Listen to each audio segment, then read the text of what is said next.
Bonjour tout le monde, bienvenue à Paper Cut, le premier épisode de Paper Cut. Paper Cut, c'est un show sur lequel on fait une comparaison, analyse, critique, etc. Entre la forme scénaristique ou écrite d'un film et la forme filmique. Donc, on lit le scénario ou le roman d'origine, on regarde le film, on compare, qu'est-ce qui s'est passé entre les deux, c'est quoi les décisions qui ont été prises, ça a-tu marché, ça a-tu foiré, c'est ce qu'on va découvrir.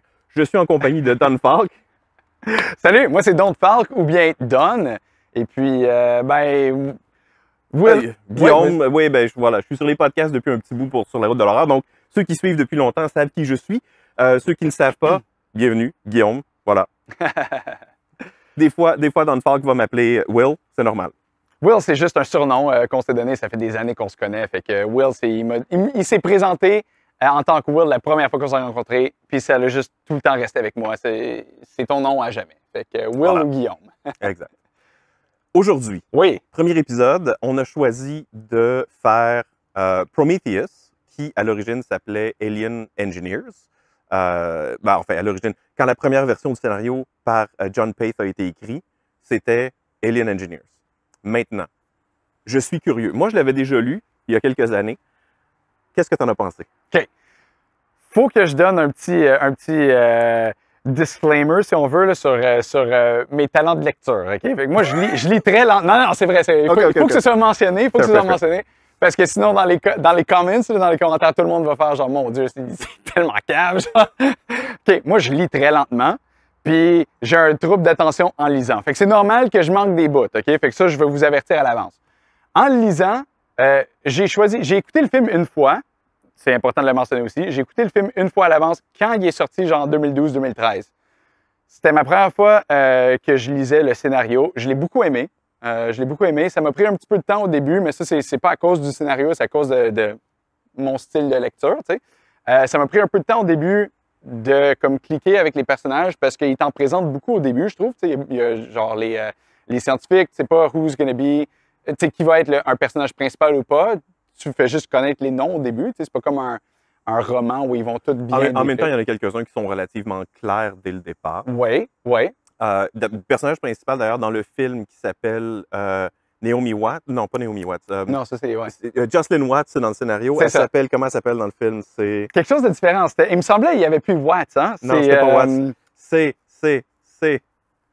God damn it. Ah, tu veux-tu le dire? Attends. J'ai son nom, j'ai pris des notes. Okay, parfait. Pas pire. J'ai pris des notes. Le personnage change de nom, puis moi, je pense que ça a un impact. Oui et non. Bon, ça a un impact sur la décision, puis sur l'association qu'on fait dans notre tête par rapport au nom. C'est quoi son nom? Je l'ai-tu écrit? Parce que j'ai David ici, j'ai Holloway. Ouais. Holloway, c'est un nom que j'ai eu de la misère à me souvenir de ça. Lui, il meurt très tôt. David. Holloway, son nom n'est pas accidentel. OK. Ah, c'est quoi? Tu connais des petits potins là-dessus? C'est quoi? Oui puis non. J'extrapole. OK. Mais Holloway, he's a hollow man. He's empty to be filled, and then chestbusters, like the whole hollow. OK, à cause de... Fait que dans le fond, c'est un scientifique qui était en train de dire qu'il en veut tout le temps plus, puis... Non, je suis en train de dire que c'est comme une espèce de prévision de ce qui va arriver. Je veux dire, c'est une coquille vide, le personnage. OK. C'est intéressant, ça. Ouais. Et je veux dire, c'est facile d'assumer que ça va être le personnage principal, puis éventuellement, bon, si vous n'avez pas vu le film, je suis désolé, spoilers! Non, gros spoilers à l'avant. Écoutez pas notre série si vous ne connaissez pas encore le film. C'est toujours mieux, écoutez-le avant de regarder notre épisode ou découvrez-le avec nous en même temps. Mais il va y avoir des spoilers ici. Ouais. On ne veut pas se le cacher. Donc non, c'est comme une espèce de façon de nous dire que ça va arriver éventuellement. C'est pas le personnage principal, c'est une coquille vide. OK. Ouais. Là, est-ce que c'est juste une théorie ou c'est... C'est complètement une théorie. Okay. Oh, c'est 100% une théorie. Je vais lancer beaucoup de théories là-dedans. Non, c'est parfait. On aime ça de même. Par contre, tu vois, c'est super intéressant. On aura la conversation. OK, je la commence pas là. Je veux commencer par le fait de parler des différences majeures qu'il y a entre le scénario d'origine et le film. Ouais. Il y a un éléphant dans la pièce, ou je devrais dire un xénomorphe dans la pièce. Ben, vas-y donc. Écoute, tu sembles connaître ça beaucoup plus que moi. Moi, j'ai adoré les deux. Je les ai trouvés différents, mais toi, tu sembles déjà avoir pointé quelque chose de spécifique. Il n'y a pas de alien dans le film. Il n'y a pas le xénomorphe de base dans le film. Ouais. Alors que dans le scénario d'origine, ils sont là à partir j'ai envie de dire, la fin du 3e acte. donc peut-être à 60% dans le scénario, là, paf, le Il premier décrive. Xenomorph. Ouais. Et là, le Xenomorph sort de Holloway, d'ailleurs, et ça devient le main antagoniste pour un certain temps. Oui et non, parce que dans le scénario, David est clairement l'antagoniste. Oui, clairement. Exact. Right? Chose que j'ai quand même aimé, parce que je sais pas, c'est-tu juste une question de ça aurait été trop difficile d'avoir deux histoires aussi importantes qui se déroulent en même temps? Moi, je sais pas, je suis pas cinégraphe ou genre directeur, ou I don't even know if that's a word, mais comme, je sais pas si côté cinéma, c'est trop complexe d'avoir deux histoires ultra importantes qui se passent en même temps. Deux gros vilains qui dans le fond, qui communiquent pas nécessairement, genre que les histoires, ils sont pas communicantes entre eux. Le Alien et David. David, lui, il est sur sa propre quête. Ouais. Lui, il essaie juste de découvrir qu'est-ce qui se passe avec les dieux, les engineers, ce qu'on appelle. Tu parles du scénario ou tu parles du film? Ben là, je parle dans le film. Okay. Ben, dans le film et dans le scénario. Fait que dans le film, ils ont choisi de focusser vraiment plus sur David que sur les Xenomorphs. C'est bien ce qu'on est en train de dire. Il n'y avait pas de Xenomorph. Non, effectivement. Fait que la question, c'est est-ce que c'était trop difficile d'avoir deux histoires importantes qui se passent en même temps dans un film, chose qui est plus facile à expliquer dans un scénario? Je pense pas que c'était trop difficile. Je pense qu'ils ont changé d'optique en cours de route. Parce que, et pour moi, donc si je te fais le breakdown du scénario, le scénario tel qu'il a été écrit à l'origine est une structure classique en 5 actes. Okay. Puis je trouve ça super cool. Je sais pas si tu connais un peu comme les théories Vraiment scénaristiques. pas. OK. Donc, tu as les gros noms. Tu as Sid Field, tu as Robert McKee. Et le dernier auquel moi, que j'ai lu, le dernier avec lequel je me suis familiarisé, c'est John York. John York qui a travaillé pour la BBC pendant des années sur comme des soap dramas, des cas de même. Mais le gars a une excellente compréhension des structures narratives. Puis il a écrit un super beau livre là-dessus dans lequel il passe à travers les standards, les classiques. Puis bon. Et sa théorie, c'est que toutes les histoires ont 5 actes. Ouais. Et tu peux déconstruire à peu près toutes les histoires en 5 actes. Et il n'y a pas tort. Donc, il prend un paquet d'exemples et il te montre ça. Et ce film-là, quand j'ai commencé, le scénario, en fait, quand j'ai commencé à lire le scénario, ça m'a frappé que, holy crap, il a raison. Il a raison, mais sauvage, là. Dans le sens que, au pourcentage près, parce que je l'ai lu sur mon Kindle, donc je sais exactement à quel pourcentage les choses se passent. Donc, si tu enlèves le prologue qui est essentiellement l'engineer qui boit le truc, ça, c'est la même chose dans le scénario que dans le film. Donc, il boit ça, il se décompose. Le scénario amène un petit peu plus loin, en ce sens qu'il y a comme un Néandertal qui se fait piquer par une créature qui est sortie de l'engineer, et ça va modifier son ADN. Donc, ce que le scénario semble impliquer, c'est l'humanité existait, le potentiel était là, et l'ADN est venu se greffer à l'ADN humain dans le scénario. OK. Qui est quelque chose qui n'est pas montré dans le film. Dans le film, c'est comme si la planète était sans vie et c'était la vie partait des engineers.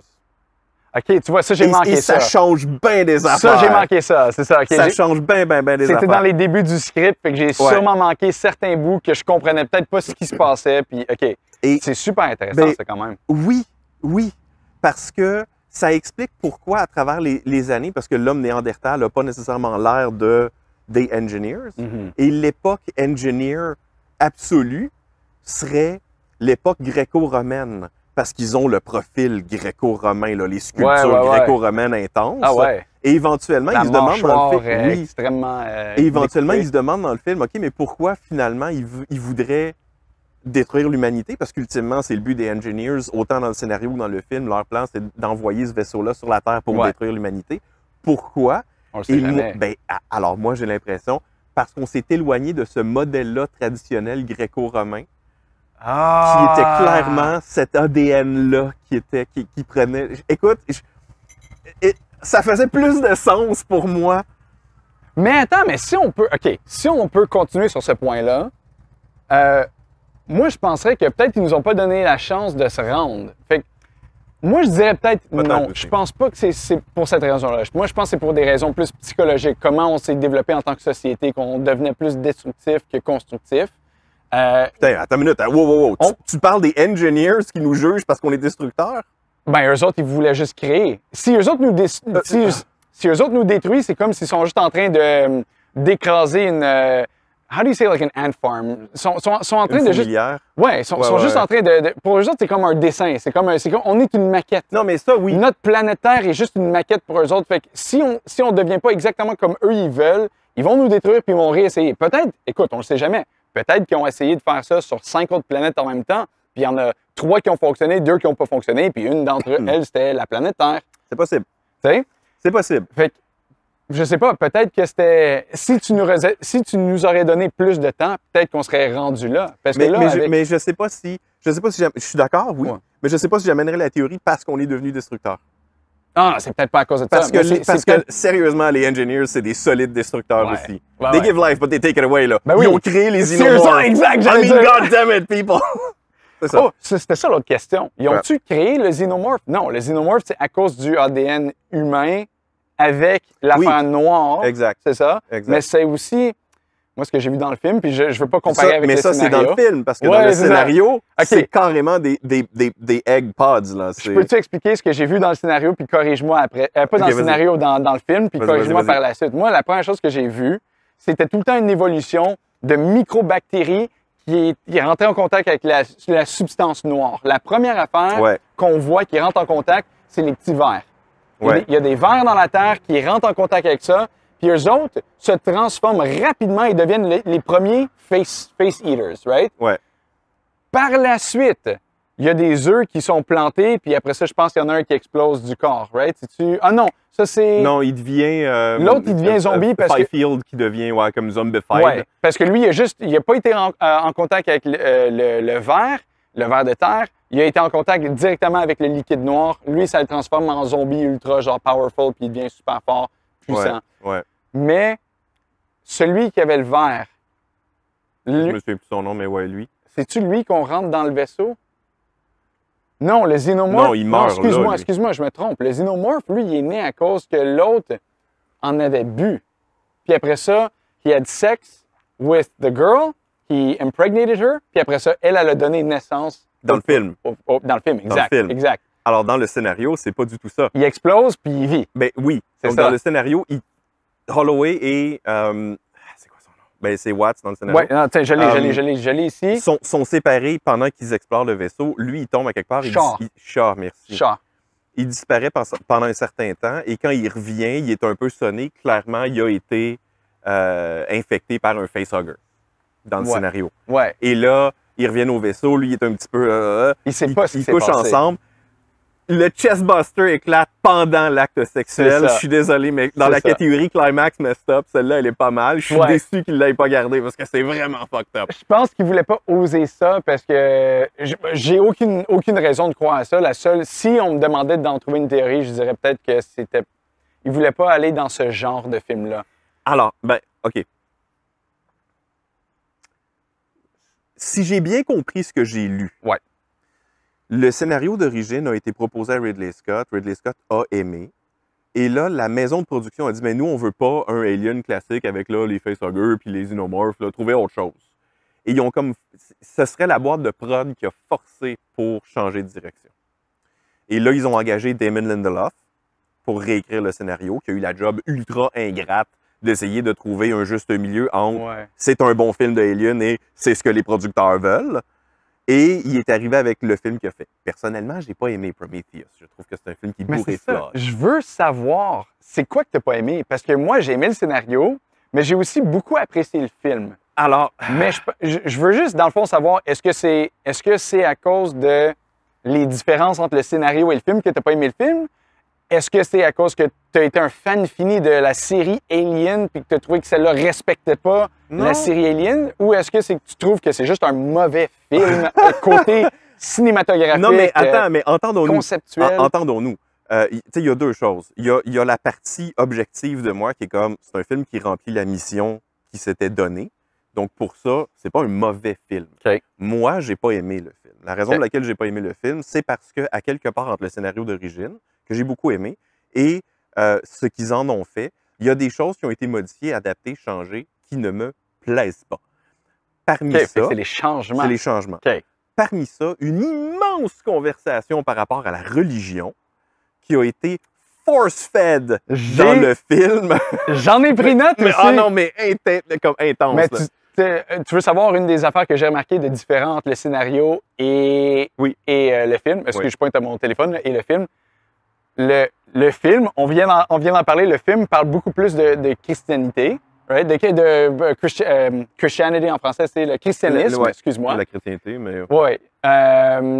Donc, eux autres, ils comparaient, mettons, est-ce que tu crois encore à Dieu versus on vient de rencontrer nos dieux, puis après ça, elle se défend en disant oui, mais c'est qui les a créés, eux autres? Ça peut quand même être notre Dieu. Peut-être c'est pas côté Bible, mais ça peut être autre chose. Et ça se termine... Moi, je te laisse. Oui. L'affaire que j'ai remarquée dans le scénario, qu'ils n'ont jamais couvert dans le film, dans le scénario, ils l'ont mentionné plusieurs fois au cours du film. Ils disaient ça, c'est des moments dans l'histoire. Ça, c'est le premier moment de l'histoire qu'on rencontre tel. Ils ont droppé le mot histoire pour dire on vient de créer l'histoire, on vient de réécrire l'histoire, on va être tellement important pour l'histoire. Ah. Puis ils l'ont jamais mentionné dans le film, ça. Fait que c'était important dans le scénario. Oui. Parce qu'il l'avait répété plus qu'une fois que j'ai comme cliqué un peu dessus. J'ai fait, OK, vous autres, pour vous, l'histoire, c'est vraiment important. Les scientifiques, vous étiez là quand on a pris contact avec... Eux autres, on va se souvenir de nous, on était dans l'histoire, on a été les premiers à aller sur une planète qui a été habitée par des extraterrestres. C'est la première rencontre dans l'histoire qu'on a avec des extraterrestres et on va avoir été les premiers à discuter avec nos créateurs dans l'histoire. Encore une fois, tu sais. Chose qu'ils n'ont jamais abordé ça dans le film. On dirait qu'ils ont enlevé cette phase-là puis ils l'ont transformée pour la religion. C'était une des notes que j'avais prises. Non, t'as raison. Et... OK. C'est peut-être pas important, mais c'est juste une note différente. Je ne sais pas si je devrais revenir en arrière. Laisse-moi te faire un breakdown du scénario, de la structure du scénario. Peux-tu nous verser des verres? Moi, je commence à avoir un petit peu soif. Pas de problème. Fait le scénario, à part le prologue. Acte 1, c'est... Glace ou pas de glace? Pas de glace. Pas de glace. Excellent. L'acte 1, c'est le voyage vers la planète. Donc, le fait de go in space and go back down. OK. Ça, c'est l'acte 1. OK. À 20% dans le scénario, paf, ils atterrissent sur la planète. C'est là que ça arrive. Précisément à 20%. OK. Acte 2, ils partent du vaisseau, ils partent de leur vaisseau, ils rentrent dans le vaisseau des engineers, ils explorent un peu, et là, ils se font dire « Ah, il faut revenir à cause d'une tempête de sable, et ils reviennent. Fin de l'acte 1. C'est presque rien passé, là. Ils ont exploré un peu, ils ont découvert que c'était plus une tombe qu'autre chose, ils reviennent. Ça, c'est... Là, on parle du scénario et non le film. Exact. Ça? Parce qu'il me semble que dans le film, il y avait une séparation... Non, attends. Fifield et... Je me souviens plus de son autre nom. Je ne sais plus non plus. Ils ont vu quelque chose qui les ont freakés puis ils ont déjà séparé du groupe avant la fin de l'acte. Parce qu'eux autres, ils sont restés dans la tombe ou dans... C'est vrai. C'est vrai. Mais il s'est passé un petit quelque chose, il y a quelques trucs, juste pour dire que le drame a commencé un peu. Il prépare des choses. C'est ça. Mais il n'y a personne qui est mort, il n'y a rien de bon. Et l'acte 1 termine sur cette tempête-là. Ils reviennent dans le vaisseau. Donc, l'acte 1, c'est voyage up and down. L'acte 2, voyage là-bas, retour. Acte 3, même chose. Ils vont dans le vaisseau. Infection Iliad Holloway, ils reviennent. Et à la fin de l'acte 3, et l'infection se passe exactement à 50% dans le film. Straight down the middle of the script. Il y a l'infection de Holloway. Et à 60%, donc à la fin du troisième acte, premier chestbuster qui éclate. C'est ça qui change la dynamique. Important. OK, ça c'est important parce que là, on a quelque chose. Now we have something we really need to worry about. Entre autres, il y a quelque chose de très inquiétant qui vient de se produire. Exactement. Et ça motive quoi? Ils retournent dans le vaisseau. Dans le vaisseau des engineers. Donc, quatrième voyage, ils vont dans le vaisseau des engineers. Dans le scénario, c'est là que Watts se fait infecter. Parce que David... Alors ça, c'est une des grosses différences majeures. Dans le scénario, David, c'est un solide trou de cul qui prend littéralement un facehugger et qui le dompe d'en face du personnage de Watts. Parce qu'il voulait savoir qu'est-ce que ça faisait. Il était curieux de savoir. Et ça se passe dans le milieu de cet acte-là. Elle revient dans le vaisseau, elle est un peu sonnée. Elle rentre dans l'espèce de life pod. Après la rencontre avec un facehugger, tu perds la mémoire, c'est ça? Ben, t'es un peu groggy, mais... genre, elle s'est pas souvenue que David a fait ça, dans le fond, c'est ça? Non. Non, c'est ça. Il y a genre une petite perte de mémoire, même avec Holloway, justement. Lui, il est revenu puis il ne se souvenait pas qu'il y avait un alien dans la face. C'est ça. Sauf que tu sais, c'est comme « she pieces things back together ». Et là, elle retourne dans le vaisseau et elle rentre dans l'espèce de medic pod qui lui enlève le alien qu'elle a dans le ventre. Ça, c'est une autre différence entre le scénario et le film. Dans le film, la machine lui ouvre le ventre et sort le alien. Dans le scénario, ça éclate. Et ce que la machine est pognée pour faire, c'est essayer de réparer les dommages qui sont causés par le chestbuster qui vient d'éclater. C'est vraiment messed up. Ça, c'est une autre affaire que j'avais manqué. Moi, je pensais que la machine, elle avait réussi même dans le scénario. Je pensais qu'il était comme, non, OK, des extracts. Non, ça éclate et la machine tombe en mode panique, genre c'est comme multiple hemorrhages et essaie de réparer. Et la gaffe d'un paquet de drogue. Ça, je dois dire. Oui. Je dois dire que cette scène-là, que j'avais beaucoup aimé dans le film, quand j'ai vu le film la première fois, j'étais comme, oh my God, OK. Tu sais, là, la patate qui pompe, le scénario is running circles around the film. OK. Parce que elle tombe dans les vapes, c'est messed up, il y a du sang partout, c'est pas le sien, elle n'est pas en possession de ses moyens. Et quand elle se réveille, parce qu'en fait, bon, l'alien sort, la machine aspire ça et l'alien se fait éjecter. OK. Et là, le personnage principal tombe dans les vapes. Ouais. Se réveille beaucoup plus tard et comme il se passe plein d'affaires, voit un soldat qui arrive, voit le alien qui attaque le soldat, est en train de paniquer, elle retombe dans les vapes. Quand elle se réveille, le alien est là, il est rendu grand et là, le pod fait intervention finie, on ouvre le pod et là, elle panique. Elle essaie de tenir la porte fermée. Vrai. Ça, là, oh my God, pourquoi ils n'ont pas gardé ça? C'est tellement comme... Et il n'y a rien, il n'y a pas de prise, là, c'est que de la vitre. Hey, je pense que je viens de réaliser un peu pourquoi. Là, c'est le deuxième. Elle donne naissance au deuxième vrai xénomorphe. Oui. C'est le deuxième dans le vaisseau, on va dire des vrais. Mais elle s'en occupe très rapidement. Oui, c'est sûr. Mais tout ça pour dire que c'est des vrais xénomorphes. Mais je pense que je viens de réaliser, pendant que tu me décris ça, la différence entre un et l'autre, j'étais comme, mais pourquoi ils n'ont pas mis un xénomorphe dans le film? Ils ont mis une genre de pieuvre qui évolue de plus en plus grand et tout. Je pense que la maison de production, où ils ont peut-être mis beaucoup leur influence, c'est qu'ils se sont dit, on veut que ce soit un origin film jusqu'à la fin. Oui. On veut que ce soit un origin story et que la jusqu'à la fin. Que maintenant sont créés. Exactement. Fait que tu peux pas les avoir dans le film. Il faut que ce soit des créatures et tu montres l'évolution ici et ça. Chose que maintenant que j'y pense, j'haïs pas ça. C'est pas une mauvaise décision. Parce que tu vois l'évolution genre de darwinisme, survival instincts of this thing where it starts as a little worm or whatever, how it changes. Ça rentre dans toi, ça devient une bactérie, ça évolue, ça rentre dans quelque chose d'autre, puis après ça, ça a pris plus qu'une évolution pour devenir un xénomorphe dans le film. Tandis que dans le scénario, ça prenait un facehugger, t'as Alien qui est sorti. D'ailleurs, c'est intéressant comme lecture du film, en fait, le darwinisme versus la foi. Ouais. Ça peut être le fun de regarder le film sous cet angle-là. Ça pourrait. Cheers en passant. J'ai pas encore pris ma première gorgée, mais ça vaut la peine de célébrer notre homme préféré que Guillaume m'a présenté ici. C'est notre Don Papa. Définitivement le meilleur homme qui existe. Fait que c'est ça, je pense que pour cette raison-là, on disait pourquoi il n'y a pas eu de xénomorphes. Je pense que c'est parce que la production, on se sont dit... En 2012, c'était vraiment l'ère des origin stories. Tu avais Wolverine Origins, tu avais X-Men First Class. Wolverine Origins, c'est peut-être 1 ou 2 ans plus tôt. Mais X-Men First Class, gros origin story. Puis encore une fois, ils donnent aucun spoilers jusqu'à la fin quand ils disent, bon, les X-Men sont créés. Imagine si dans ce film-là, Magneto aurait déjà été Magneto dans le milieu du film. Ça prend tous les événements du film pour donner Magneto, comme ça prend tous les événements de Prometheus pour donner le Alien à la fin. Puis on dirait que ça donne, dans un film, ça donne vraiment plus une sensation de... Tu te sens complété, tu te sens justifié. Je suis pas contre. C'est pas un des trucs qui m'a déplu dans le film. Donc je suis pas contre. Et puis je trouve que c'est une bonne décision. Par contre, la très mauvaise décision dans le film, et ça, je vais me battre jusqu'à la mort. Je veux le savoir. C'est Weyland qui débarque à la fin comme un vieux crouton, qu'on s'en calisse solide. Personne ne l'a vu depuis le début. Ça n'a aucun rapport. Il meurt comme 2 scènes après. Il amène rien de pertinent dans le film. On s'en fout.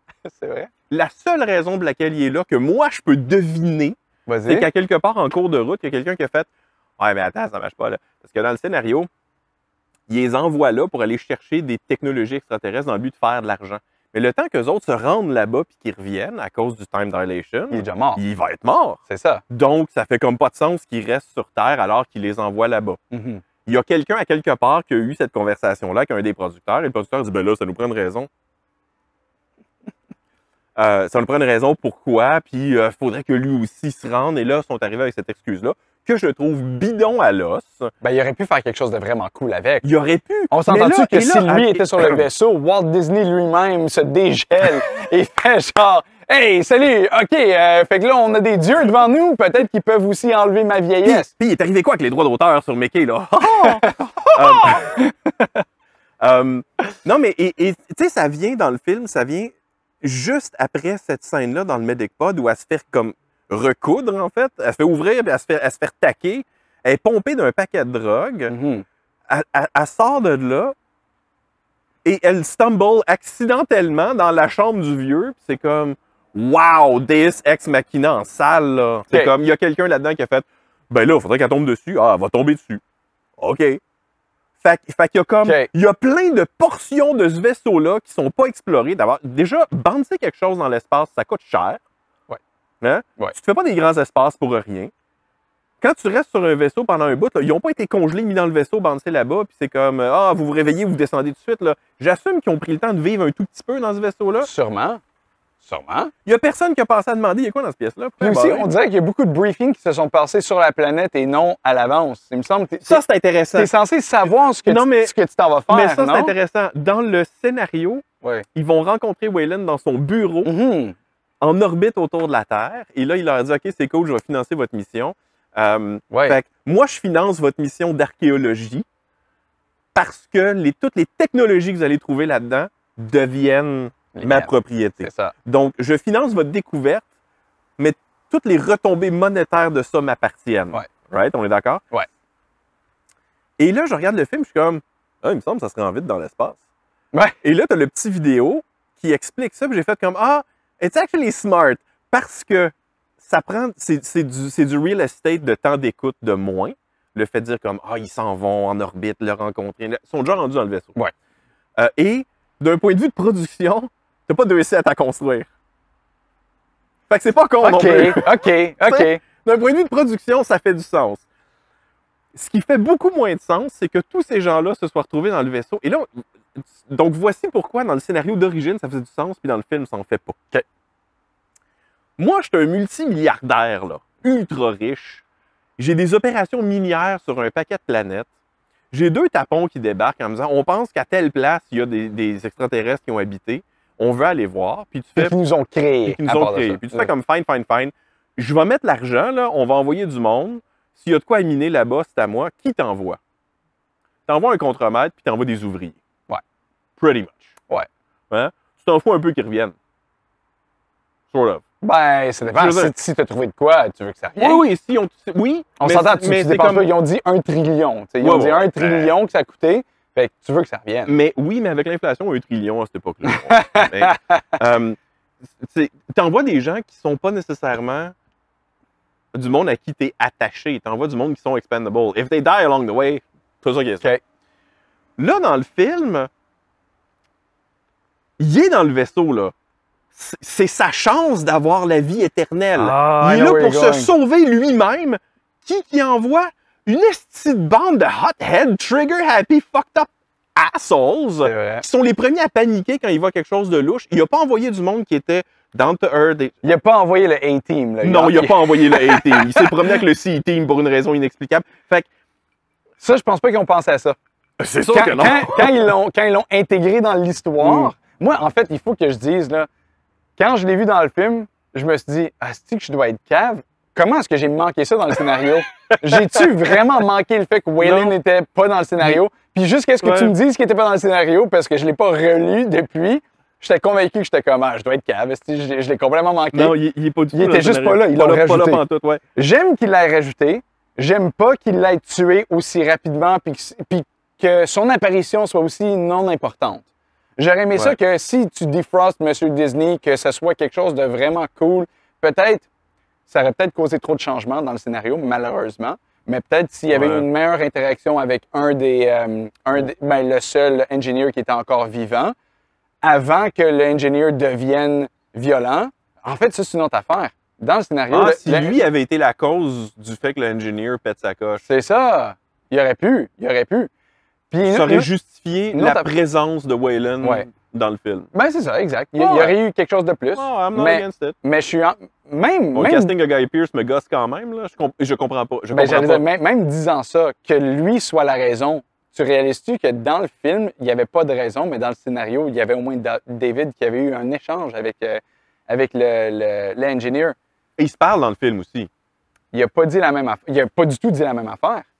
Ils se sont pas parlé. Dans le scénario, il a dit un paquet de trucs, puis après ça, il se retourne, puis il leur a dit, genre, qu'est-ce qu'on a dit? Il a dit « We were a disappointment » ou quelque chose. Je me souviens plus c'est quoi la ligne qui dit quand sa tête se fait arracher, il est capable de quand même dire aux autres qu'est-ce qu'ils se sont dit. Là, ils n'ont pas eu d'échange. C'est vrai. Puis ça, j'ai trouvé ça weird. Il s'est retourné. C'est quand David a essayé de dire « Allô », il a dit quelques mots, il n'y a pas eu de sous-titres, on ne sait même pas qu'est-ce que David lui a dit. Le engineer n'a jamais répondu. Il lui a juste arraché la tête, il n'a pas dit un mot. Ça m'a dérangé un peu. Parce qu'on dirait que les engineers étaient juste des brutes. Il y avait comme pas de... There was no purpose, il n'y avait pas de... Et c'est vrai que dans le scénario, la première chose que le engineer dit, c'est « Tu viens de me tuer ». Quelque chose d'important, là. Ben, relativement, ouais, quand même. Au moins, ça te donne des indices de OK, c'est pas juste comme. On sait qu'il a répondu, on sait qu'il y avait une communication, on sait que c'est pas juste des ingrates, là. C'est pas juste kill everything. Il y a eu un petit échange, puis je pense même qu'il était surpris d'avoir entendu David parler sa langue. Il s'était retourné. Il y avait une petite description narrative qui dit il s'est retourné, puis il a fait Ah, OK, surpris qu'il lui parlait. Puis il y a eu un petit échange avant qu'il lui arrache la tête. Tandis que dans le film, c'est David dit « Allô? » Bang! And that's it. Puis après ça, la grosse guerre commence. Non, il y a une phrase un petit peu plus longue que ça qui est quelque chose que Waylon lui dit de dire, mais essentiellement, quelque chose. Mais on le sait pas, il n'y a pas de sous-titres, on n'a aucune idée de ce qu'il dit, tu sais. Exact. J'ai trouvé ça un peu ordinaire, j'aurais aimé... C'était pas une question de budget. Non. C'était pas une question de temps dans le film. Le film, ça aurait pris 1 minute de plus d'avoir un petit dialogue. Là. Fait, je sais pas même 30 secondes. Je sais pas. Je sais pas pourquoi ils l'ont enlevé. Moi, je l'aurais gardé. Je l'aurais gardé, ça, ce dialogue-là, parce que je trouve que ça complète mieux le film. Je suis d'accord. J'aurais eu plus de respect pour les engineers, parce que la manière que le film s'est déroulé, les engineers semblaient juste être vilains. Ils semblaient juste être destructeurs. Tu sais? Et s'il avait voulu encore justifier l'existence de Waylon dans le film, David aurait servi de traducteur entre les deux. Éventuellement. Ça aurait été genius. Donc là, tu as le créateur et la créature qui se parlent à travers l'intermédiaire de la créature de la créature. La créature la créature du créateur. Non, la créature de la créature. Le créateur du créateur. Oui. Le créateur du créateur de la créature. Non, mais bref. Ça aurait été super intéressant et qu'éventuellement, potentiellement, l'engineer pose la question, tu sais, pourquoi vous êtes venu? Ouais. Et que là, Waylon répond quelque chose qui ne plaît pas à l'ingénieur. Ouais. Et ça aurait... Là, tu vois, on aurait résolu quelque chose. Alors que là, pas du tout. L'autre chose que ça me fait penser, c'est la différence de... Je vais regarder mes notes en même temps. Là. Pas de problème. La différence de design entre comment le scénario décrit les technologies engineer comme des technologies qui fusionnent avec toi et qui éventuellement font partie de toi, right? C'est intéressant, ça. Oui. Donc, quand tu... Ça, j'ai manqué ça, c'est sûr et certain. Et c'est super intéressant parce que ça explique pourquoi... Ça explique pourquoi dans le premier Alien... D'ailleurs, ça, c'est quelque chose qu'on n'a pas mentionné. La planète, la Lune, mais comme le corps astral sur lequel ça se passe, dans le scénario, c'est le même corps planétaire que dans Alien. Donc, c'est un prequel direct. Là, je le sais que les commentaires vont m'haïr. J'ai jamais écouté Alien 1, 2 et 3. Damn, bro! OK. Sais-tu ce qui est intéressant dans ce que tu viens de dire? J'ai jamais écouté Alien 1, 2 et 3.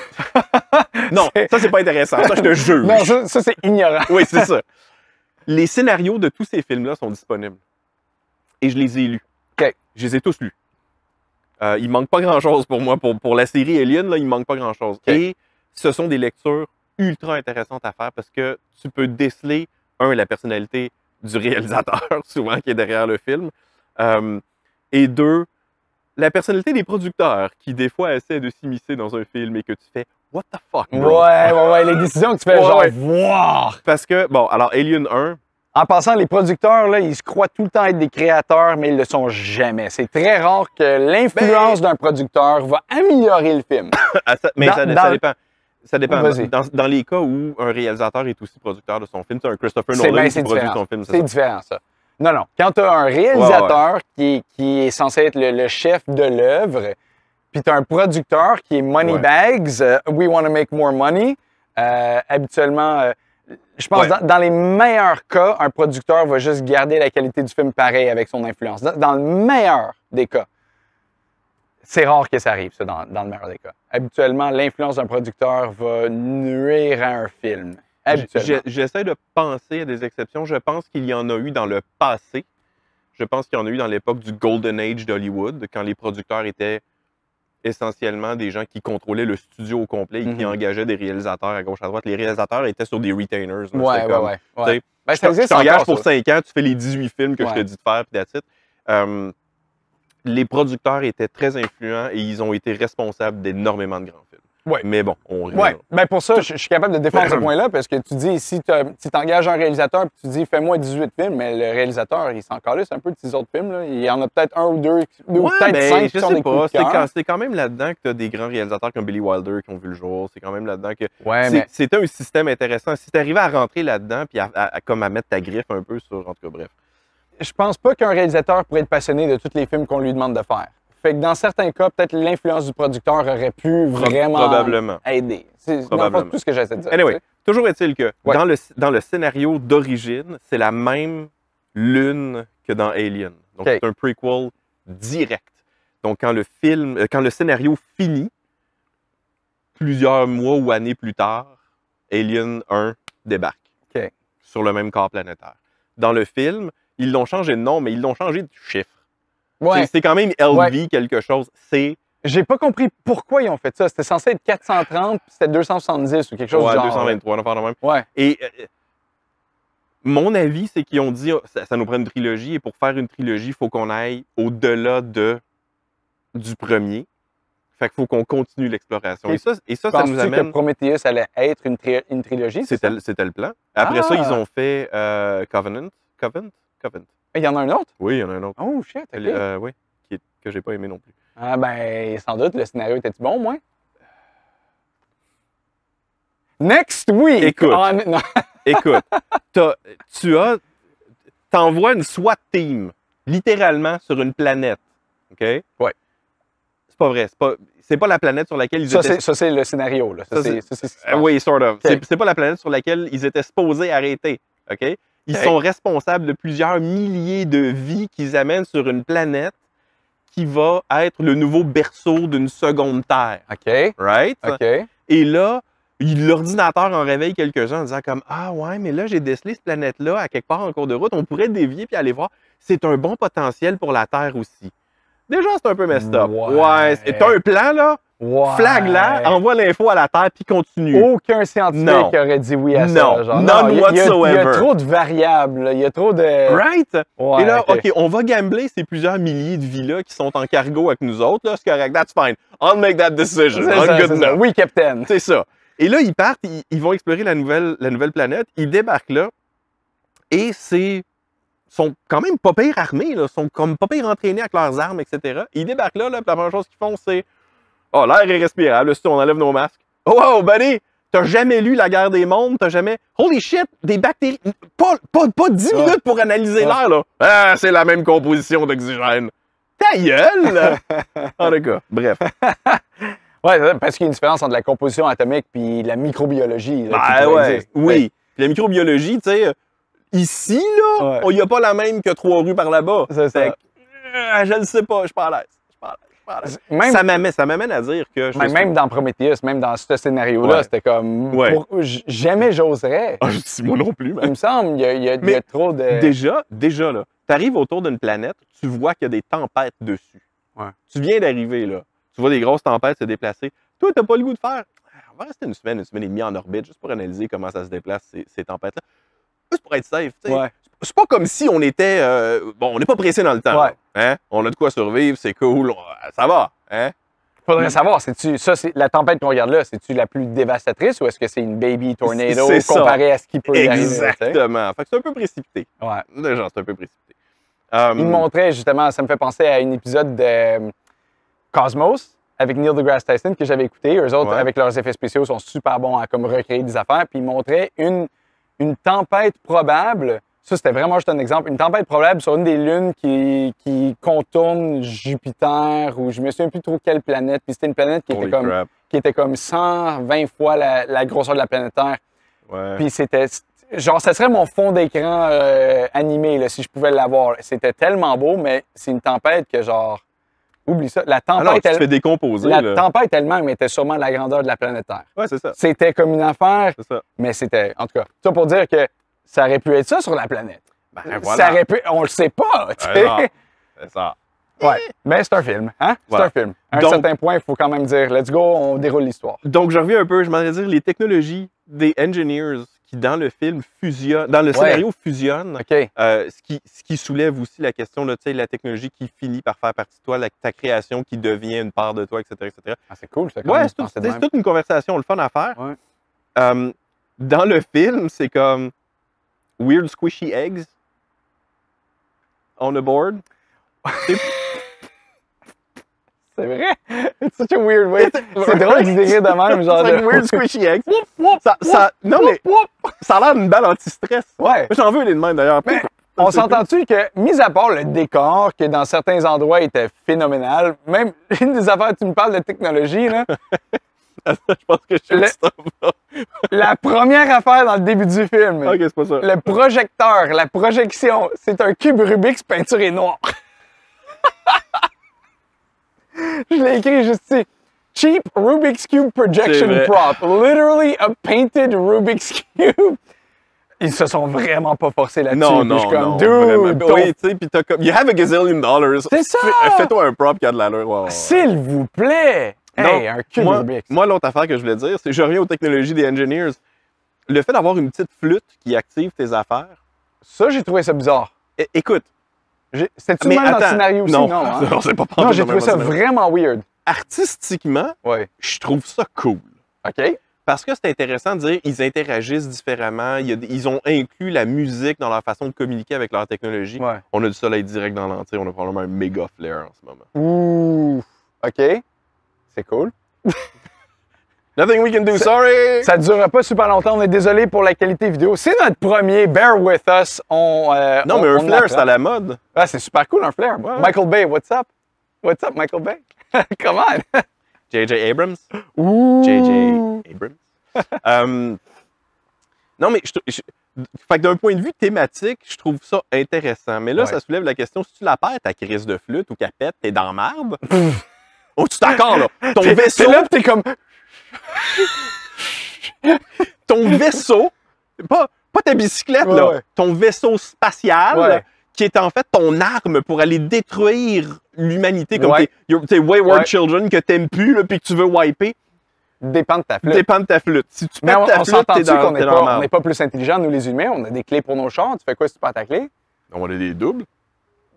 Il y a peut-être un double Ben, de il y a flûte. peut-être une deuxième flûte, c'est une fair fucking enough, fair flûte. enough, fair enough, fair enough, fair enough. Non, mais je suis d'accord. Mais Moi, on est d'accord qu'une j'aurais pensé clé- que ça aurait été plus intégré.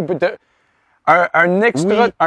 Écoute, un être qui crée la vie aussi facilement, tu aurais pensé qu'il aurait été plus in tune avec cette technologie. Ouais. Que ça aurait été. Tu sais, nous, on est rendu que mon doigt débloque mon téléphone. Lui, il a besoin d'une flûte pour débloquer son téléphone. Tu sais, c'est quoi? C'est Il y a Zelda quelqu'un- tout à coup? Là? Si je m'en allais dire, il y a quelqu'un qui a un petit peu trop joué à Ocarina of Time. Exact, exact. Non, c'est ça. L'idée de la flûte, moi, j'aurais pensé, c'est bio.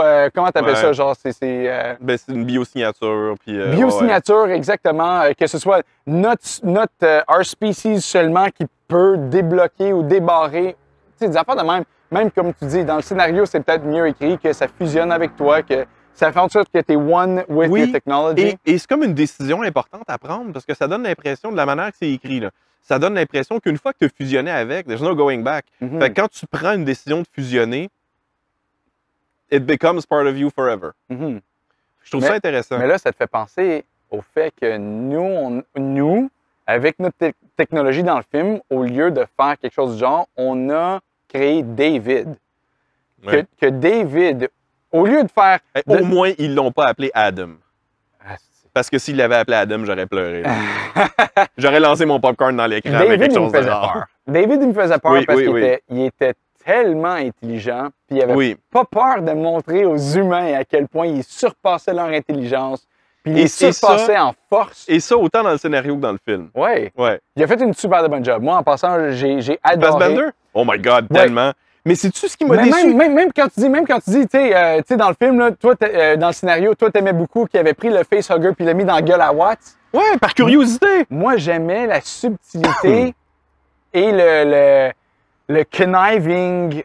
On dirait que ça l'a rendu encore plus épeurant. Ah, le fait d'y penser beaucoup. Oui, puis il a Aussi longtemps d'avance. Il a truqué la Watts dans le film Shaw. Il a truqué Shaw en lui disant « How far would you go? » Puis elle a dit « I would go all the way. » Ah, parfait. Puis après ça, il utilise son autre doigt qui est infecté pour lui donner « J'ai eu ta permission de t'empoisonner parce que tu es prête à aller voir jusqu'à où ça peut... » Il empoisonne Holloway, pas Shaw. Non, oui, excuse-moi, il empoisonne Shaw. Il empoisonne Holloway, pardon, c'est vrai. Mais tout ça pour dire, il y a eu la conversation avec Holloway, puis Holloway a dit « Je suis prêt à aller jusqu'au bout. » Fait que Holloway a donné son approbation sans le savoir. T'as raison. Puis c'est là que le robot, David, qui est un robot, fait ça. Au lieu de juste faire « I'm just curious ». Ouais, oui. Il y a comme, oui, il y a ouais, comme... je peux vivre avec ça. Ouais. Je suis curieux. Je te pose une question. Vas-y. Don Falk est aussi acteur. Et What's up, Hollywood? Hey! Hire me, baby! donc, je suis curieux. Ouais, moi, je lis ça du point de vue de quelqu'un qui raconte des histoires, qui écrit des histoires, puis qui veut éventuellement réaliser des trucs un peu plus étoffés que des courts-métrages. Fait que je lis ça d'un point de vue structure narrative. OK. Right? Quand tu lis le scénario, ce que tu as, c'est un paquet de structures narratives qui t'amène une histoire de A à Z. Les personnages n'ont pas plein de personnalités. Ils en ont un peu, là, mais ils n'en ont pas plein. Moi, ce que j'ai remarqué, c'est qu'ils ont pas mal toute une personnalité. De base. Mais qui est comme très forte. Ouais. C'est le gunslinger, c'est le gunslinger. C'est ça. Le ballbuster, c'est le ballbuster. Vicar, c'est... C'est Vickers, that's it. Exact. Il n'y a pas plein de display d'émotions là-dedans non plus. Là. C'est très... Tout le monde est relativement en possession de ses moyens, sauf 2 ou 3 fois dans le film où ça panique un peu. Il n'y a pas de développement de ces personnages-là. Je pense que c'est ça l'affaire. Alors, j'ai une question pour toi. Il n'y a pas de genre pas coming of age, mais il n'y a pas de... d'arc narratif, d'arc de... émotive. Oui, c'est ça. Exact. Je vais y revenir parce que je veux parler de l'arc émotif du personnage principal, de son développement. Mais pour toi, est-ce que ça a été plus intéressant de voir le film? Parce que dans le film, holy shit, tout le monde a des émotions et il est display, là, mais à n'en plus finir, là. Quand tu paniques, tu paniques. Ah! Ouais. Quand tu pleures, tu brailles. Holloway qui découvre que ses dieux, finalement, sont pas tout à fait là, que c'est juste un autre tombeau. Et qu'est-ce qu'il fait? Il se pète la fraise. Il boit comme un trou. Ça, pour moi, ça m'a déçu d'ailleurs, parce que soudainement, le personnage perd beaucoup de sa crédibilité. C'est comme toi, tu es un archéologue, puis tu as une déception. Tu as trouvé de la vie ailleurs. Ouais. Ils sont pas vivants. I'm gonna get drunk, this is a fucking disappointment. Mais Seriously, bro? je vais... OK, mais pose-moi ta question parce que j'allais déjà faire l'avocat du diable avec ça. Donc, je m'en allais dire, pour toi, est-ce que c'était plus intéressant de regarder, tu sais, donc, en tant qu'acteur, aurais-tu envie qu'on te dise, regarde, on va prendre ces personnages-là qui n'ont pas tant de personnalité puis qui n'ont pas de display émotif, puis on va leur donner une surcharge d'émotions. T'as-tu plus de fun à jouer ça? Est-ce que par plaisir d'acting, tu embrasserais ces émotions-là au détriment d'un flow narratif plus logique? Tu vois ce que je veux dire? Oh, c'est tough. Je sais pas si je comprends exactement la question, mais... C'est comme si on disait, regarde, cette scène-là fait du sens de la manière dont elle est écrite, mais parce que ça donne pas beaucoup d'arc émotif à ton personnage, on va changer la scène, elle va faire moins de sens, mais ton personnage va avoir plein d'émotions à displayer. Non, tu vois, non, ça, je suis en désaccord. Ouais, je suis d'accord avec toi, la manière que tu me pitches parce que c'est ça qu'ils ont fait un peu quand même.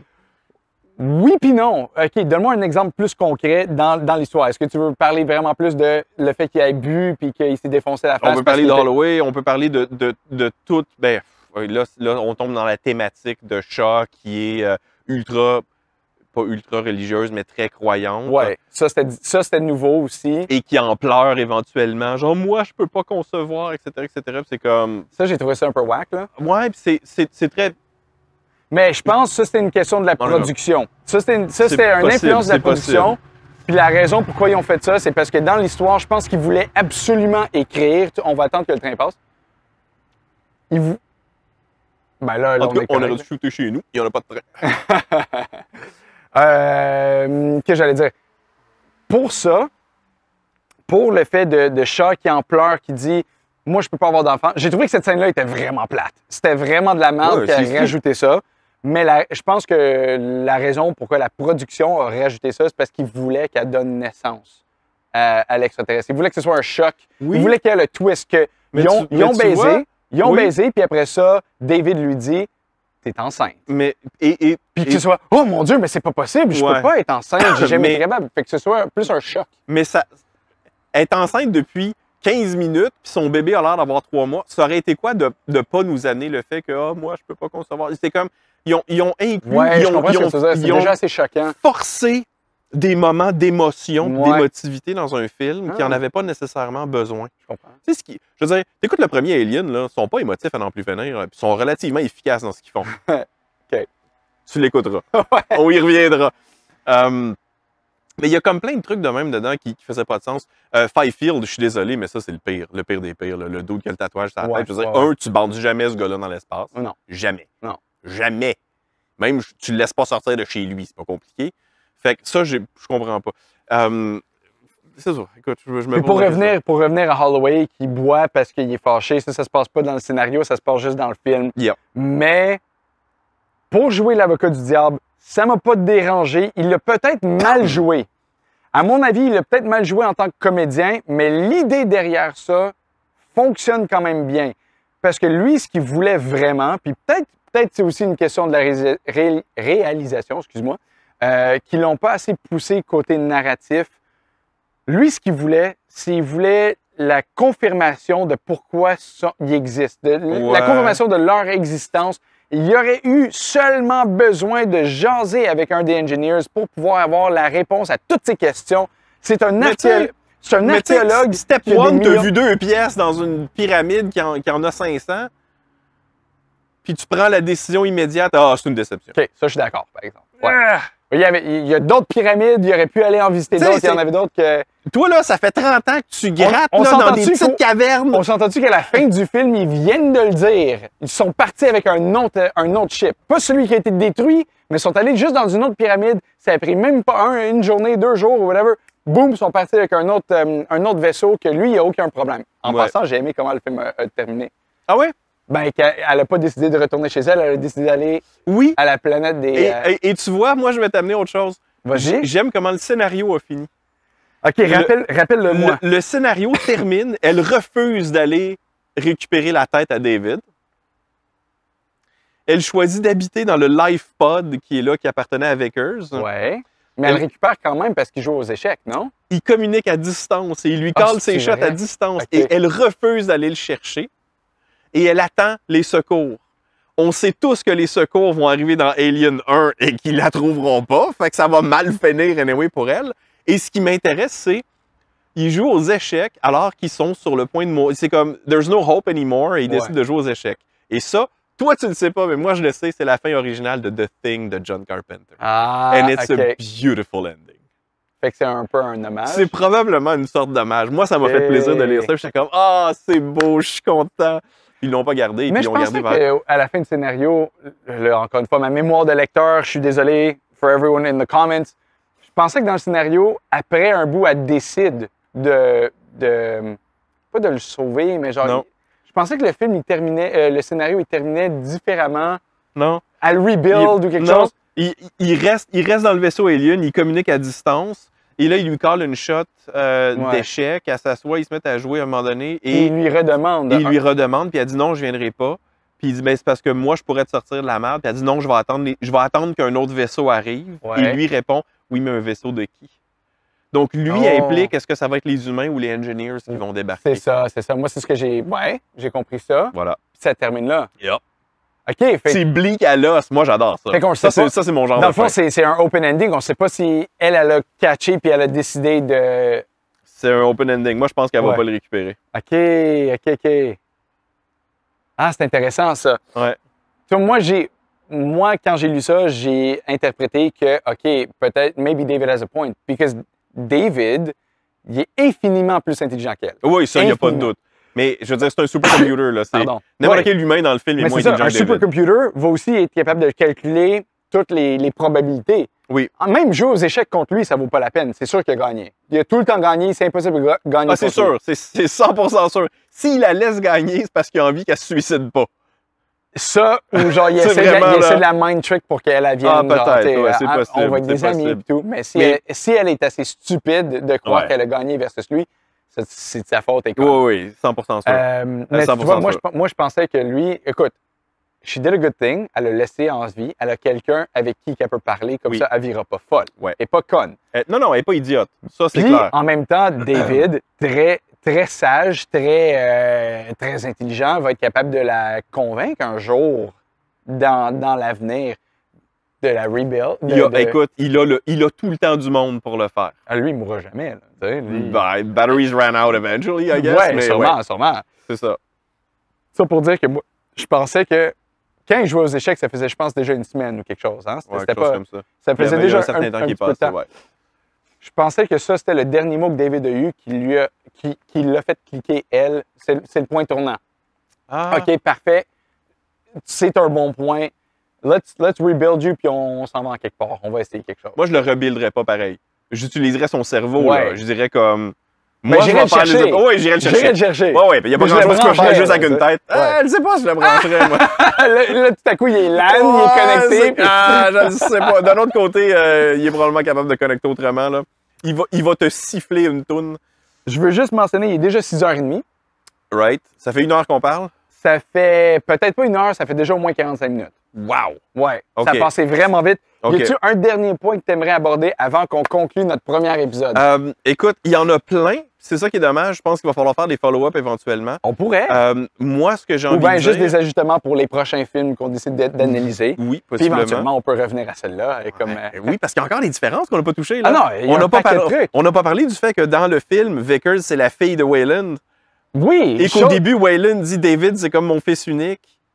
Ouh. Oh! Il y a toute une question de parenté, là, puis d'enfants qui se backstab pour avoir l'approbation du parent. Oui, avec les engineers, avec les pas les aliens, mais... Et je pense qu'ils avaient une bonne idée d'inclure tout ça dans le même film. Ouais. Je suis quand même convaincu qu'ils en ont trop mis dans le même film puis qu'ils les ont pas exploré assez. C'est vrai, mais ça arrive souvent, ça, dans beaucoup de films. Ça arrive dans beaucoup de films. Mais le dernier sujet que je veux toucher, c'est la différence d'arc de personnage principal. Vas-y. L'arc narratif. Et corrige-moi si je me trompe. Okay. Moi, ma lecture du scénario... Je vais faire mon possible. Moi, dans le film, je vais être meilleur avec le film qu'avec le scénario. Ma lecture du scénario, le film aussi, mais je vais faire une nuance par rapport au film. Le scénario, c'est Go in space, meet your maker, destroy your maker. Pas ce qu'ils cherchent à faire, mais ce qui se passe. Ce qui va éventuellement arriver, ouais. Donc, le changement qui se passe en route, ils vont là pour rencontrer leur créateur. Et le changement qui se passe, c'est les créateurs ne sont pas qui ont... Sure. I will never say no. Les créateurs ne sont pas qui on pensait qu'ils étaient, sont un peu plus dangereux et on décide de les détruire. Éventuellement, ça devient sauver l'humanité en cours de route parce que le vaisseau veut aller détruire la planète Terre et bon, on va les arrêter. Donc, ça devient éventuellement Save the Earth. Ben, ça devient sacrifice humain pour la planète. Exactement. Ouais. D'ailleurs, chapeau à Idris Elba pour son personnage de Janek, qui n'a pas du tout l'air de ça dans le scénario, qui est beaucoup plus anecdotique et dans le film, holy crap, is he memorable. Ah, il est cool. Ah ouais, il est cool. Mais le gars a l'air cool en partant. Là. Mais c'est ça aide beaucoup. Ouais, ça aide. Je pense qu'il a pris le rôle avec un grain de sel, puis il a juste fait genre, I'm gonna make this my own. C'est ça, exact. Et il a fait une super belle job. Ah, donc, ça, j'ai beaucoup aimé ça, c'était crédible. Donc, ça nous amène à une fin qui est très bleak. C'est comme, rencontre tes créateurs, sois déçu, détruis-les, et tu reviens à une forme de néant, de nihilisme, en fait, à la fin. Mes créateurs ne sont pas bons et gentils et life-giving, etc. Donc, c'est très nihiliste comme fin. Le film, c'est, va rencontrer tes créateurs, découvre qu'ils ne sont pas qui tu penses, détruis-les, mais dans le processus, c'est Shaw qui retrouve ou qui confirme sa foi. Le film termine sur une conversation entre David et elle, puis David, il est comme, ça fait quoi d'avoir rencontré tes créateurs, puis tu portes encore ta croix dans le cou malgré tout ce qui est arrivé. Tu vois, quand elle a dit « Who created them », Ouais, puis ben, je sais pas si c'est là, mais elle finit par dire, tu sais, ah, je choisis de croire pareil, puis elle est comme, je comprends pas, puis elle dit parce que je suis humaine, puis toi, t'es robot. Donc, c'est comme, ça revient à dire comme, oui, mais malgré ton intelligence, t'es moins que moi. Moi, j'ai la foi, je suis humaine, et je crois encore en ce Dieu-là. Donc, c'est une forme de confirmation de sa foi. J'ai pas aimé cette dernière réplique-là. Et ça, c'est ce qui change le plus, je trouve, par rapport au scénario d'origine. Le scénario d'origine est nihiliste, et le film est ultra croyant. Tu t'en vas dans deux directions complètement opposées. Avec la même structure narrative. Je dirais même pas ultra croyant pour de vrai. Je trouve pas qu'ils ont. S'ils voulaient vraiment faire ça, ils auraient pu pitcher plus de croyances, de prières, de je sais pas. J'ai juste vu la croix, mais j'ai jamais pensé qu'elle était croyante. Non, mais on découvre le personnage très tôt dans un souvenir qu'elle a que David espionne, qui est intéressant d'ailleurs, qu'il n'y a pas dans le scénario. Ça, je trouve ça cool. Et elle parle de foi et de divinité avec son père. Donc, on ouvre littéralement sur une conversation religieuse et on termine sur une conversation religieuse. Il n'y a pas tout à fait ça dans le scénario. Ceci dans le scénario, il y a Holloway qui se met à côté de la Bible une fois de temps en temps, qui est un moment donné, ça devient comme ta gueule. Dans le scénario, là. Ouais, dans le scénario, Genesis, c'était la C'est ça. David aussi, non? David aussi, il y a... Ben, peut-être, mais si David le... Je me souviens plus. Il faisait... Et si David le quote, je suis convaincu que c'est par sarcasme. Pour se foutre de la gueule, c'est comme, je vais te la quoter ta Bible, moi aussi, je suis capable. Ben, il a quoté... Non, c'était pas la Bible. Je pense qu'il quotait, des histoires qu'il avait lues. Il y avait des quotes de certaines histoires qu'il avait lues. Ça, c'était plus au début. Je pense pas qu'il le fait vers la fin. Mais, OK, c'est un point intéressant, mais en même temps, je sais pas quoi en tirer de ça. C'est-tu à cause... La raison pourquoi tu veux en discuter, c'est quoi? Est-ce que tu penses qu'il y a une histoire meilleure que l'autre ou est-ce que... Non, je trouve ça intéressant de le pointer parce que pour moi, c'est deux idéologies qui se battent à travers le même squelette narratif. OK. Right? Tu prends le même squelette narratif. C'est la même histoire, là. Ils vont sur une planète, ils se battent contre les engineers, ils finissent par les battre. À travers ça, il y a un androïde, etc. Donc, tu peux prendre exactement la même structure narrative et donner deux morales complètement différentes. Ben oui, absolument. Et c'est ça que je trouve intéressant, là. C'est de faire cette comparaison-là. C'est lequel que tu préfères? Ah, moi, je suis un nihiliste à l'os. Moi, je suis un nihiliste à fond. Là. Ah, pareil. Moi, je suis pas tant croyant non plus, puis je pense que ça me dérange pas qu'ils l'aient fait dans le film, mais j'aime pas comment ils l'ont fait. Moi, non. Ils auraient pu le faire avec plus de... Ah, mon Dieu, il existe des films où ils abordent ces sujets-là, puis je trouve que ça marche mieux, puis c'est pas forcé. Ouais. Puis là, j'ai trouvé ça forcé parce que elle m'a jamais convaincu qu'elle était croyante. Pas une fois. Pas une fois, je trouvais pas que... Non, on dirait elle était très attachée à sa croix, mais t'as plus l'impression que c'est parce que c'est un memento de son père. Genre, exact. C'était comme... c'est un symbole. Mais elle est pas croyante du tout, genre... Je sais pas.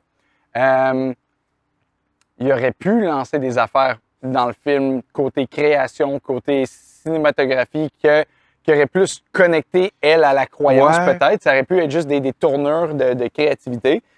Ils l'ont pas fait. Fait que je trouvais que c'était comme C'était très forcé quand elle était comme « Je choisis d'être croyante. Pourquoi? Parce que je suis humaine. » J'ai vraiment, vraiment pas aimé cette dernière... C'était comme « T'es pas croyante, premièrement. Non, c'est ça. Tu m'as jamais montré que tu l'étais. Puis être humaine, genre croyante et humaine... » Ça veut pas dire la même chose. Non. Ouais, je suis d'accord. Croyante, ça veut juste dire que tu as une théorie que peut-être il existe quelqu'un de plus. Ouais. C'est juste une théorie. On s'entend, une croyance, c'est ça, puis tu crois à ta théorie. David, il y en a des théories. Il y a des croyances, lui aussi. Lui, il avait une théorie, il voulait savoir qu'est-ce que ça fait si ça. Ouais. Il était curieux, il a empoisonné les humains, il les a transformés en aliens. Tu sais, c'est... Il pourrait aussi bien être croyant, il a une intelligence La différence étant que David, à l'intérieur d'un film, a réussi à prouver sa théorie. Ouais. Ben, on sait pas c'était quoi sa théorie, mais his experiments ont donné fruit à quelque chose. Ouais. Et ces expériences-là sortent du mandat d'origine qui s'était fait donner, là. Donc, c'est comme... C'est le phénomène Pinocchio, en fait. C'est la marionnette qui prend vie à travers ce film-là. Ouais. Ça fait chier qu'on n'ait pas de temps. Parce qu'un autre sujet que j'avais, c'était... Dans le scénario, le personnage principal, c'est clairement Watts. Parce que le vilain, c'est clairement David. David, oui, exact. Dans le film, I'm not so sure. Je pense que le personnage principal pourrait être David. Parce que son arc à lui est intéressant aussi à développer. Là. Il part de machine à... Donc, c'est super intéressant. Ouais. On en reparlera. Ouais, c'est vraiment tough. C'est tough à dire. Ouais, c'est tough. C'est un film qui, quand même, ça a été vraiment le fun de le décortiquer. Oui. Et tu vois, autant le scénario avait peu de thématiques implicites. Le scénario est très straightforward. C'est un film d'action, il se passe plein d'affaires. On parle un peu du fait que... On parle un peu de religion à travers le fait de rencontrer son créateur et après ça de le détruire. Ouais. That's it. Ouais. Il n'y a pas plein de sujets dedans. Le film parle de famille, parle de relations de famille, parle d'évolution, parle de religion, et essaie de cramer tout ça en l'espace d'un film qui dure 2h05. Échoue à les explorer assez à mon goût. Parce qu'ils ont Mais pas... ça, c'était avant Netflix, on s'entend-tu? C'était avant Netflix, en voulant dire que je ne peux pas le streamer à volonté, que je suis sorti de la salle de cinéma et que j'avais le temps d'y réfléchir. Non, en fait, moi, j'allais dans l'autre branche de dire c'est dans un film de 2 heures au lieu de 10 épisodes d'1 heure. Oh, that's fair. Fait qu'on aurait pu vraiment plus explorer tout ça si on avait la série Netflix au lieu du film. Et je crois que d'ailleurs, c'est pour ça pourquoi il y a beaucoup de productions et beaucoup d'acteurs célèbres qui ont décidé d'aller vers la TV, qui était mal vue dans le temps des movie stars. Maintenant, on est rendu plus, il y a beaucoup plus de comédiens qui décident de développer leurs personnages aux alentours d'une série de 10 épisodes et peut-être sur plusieurs saisons. Ouais. Ils trouvent ça plus intéressant. Qui est peut-être cancellé au bout de 2 saisons parce que Netflix doesn't get it. Oui, peut-être aussi. Marco Polo, You Will Be Missed. Mais non, tout ça pour dire que oui, ils ont fait ce qu'ils pouvaient dans un film, je pense. C'est sûr qu'un livre va toujours être mieux, un scénario même encore plus. Pas nécessairement toujours. On y reviendra, j'en ai lu que j'ai préféré le film versus... Ben parlons, on va terminer là-dessus. Qu'est-ce que ça nous tente de voir pour la prochaine épisode? C'est peut-être pas ça qu'on va voir, mais juste en discuter. Je sais pas, je réfléchis encore. J'ai envie de te lancer Poltergeist. OK. Parce que c'est extraordinaire. Franchement, la lecture de Poltergeist, donc je triche un peu, j'en ai lu plusieurs, puis Van Falk qu'on n'a pas lu tant que ça. Poltergeist qui est excellent, et en lisant le scénario, tu sais déjà, c'est Spielberg, puis Spielberg, j'ai un gros respect pour le réalisateur Spielberg, et c'est lui qui a écrit le scénario aussi, puis en lisant le scénario, tu fais « Holy shit, le gars, c'est un écrivain, là! Oh, wow! Et là, soudainement, j'ai développé un respect pour le gars en tant qu'écrivain. C'est extraordinairement bien écrit. J'ai eu plus de frissons en lisant ce scénario-là qu'en regardant certains films d'horreur modernes que j'ai fait comme « boring ». Oui, vas-y. J'allais dire quelque chose. Et c'est le blueprint pour la plupart des films de famille qui aménagent dans une maison possédée qui sont venus par la suite. C'est le blueprint. Là. Je peux t'en nommer une couple. On y reviendra. Ah, je te crois là-dessus. Ouais, j'allais justement dire, sans trop étirer ça, Spielberg étant l'écrivain qui a ensuite réalisé et produit son propre film. Poltergeist n'a pas été réalisé par Spielberg. Il a été produit par Spielberg, il a été réalisé par Tobe Hooper. OK. Fait que tout ça, ça change. Ouais, mais c'est compliqué parce qu'il y a des débats sur est-ce que Hooper est vraiment le réalisateur ou est-ce que Spielberg était très présent et... Marionnette, ben, il y a 2 camps là-dedans. Bon. Hey, Spielberg était-tu... On va commencer de même. Est-ce que Spielberg était sur le plateau? Est-ce qu'il était le nom qu'on connaît aujourd'hui? Est-ce qu'il était déjà genre... y avait-tu un des Indiana Jones qui était déjà fait? Non, mais il y avait E.T. derrière lui. C'était déjà c'est sûr qu'il marionnettait le réalisateur. Et il était sur le plateau. Et moi, j'ai mon opinion sur certaines scènes que je sais qu'elles ont été réalisées par Spielberg parce que sa patte est dedans. Là, sa signature est là. J'ai l'impression que Will est vendu sur Poltergeist pour le prochain film. Fait que je pense que... ça peut être ça. Ça peut être The Thing aussi. Ça peut être... je vais t'en lancer quelques-uns. Ça pourrait être The Conjuring. Plus moderne. Hein? The Conjuring, c'est vrai. The Conjuring. Par contre, si on fait Poltergeist et Conjuring après, ça peut être intéressant. Laissez-nous savoir dans les commentaires quel film que vous voudriez dans le futur qu'on dissecte et puis qu'on analyse. J'en profite pour dire, dans la plupart des cas, on va essayer de mettre dans les commentaires un lien vers le scénario pour que vous puissiez le lire aussi si vous voulez et nous laisser des commentaires pour nous dire si on a raison, si on n'a pas raison, si lui a raison, si moi j'ai raison, si on est 2 connards. Bien dit. Ceci était notre premier épisode. J'espère que vous l'avez aimé. Puis on va se revoir dans le prochain épisode. Et ça risque d'être un décor différent. Probablement. Merci tout le monde. À la prochaine. Salut là. Ow!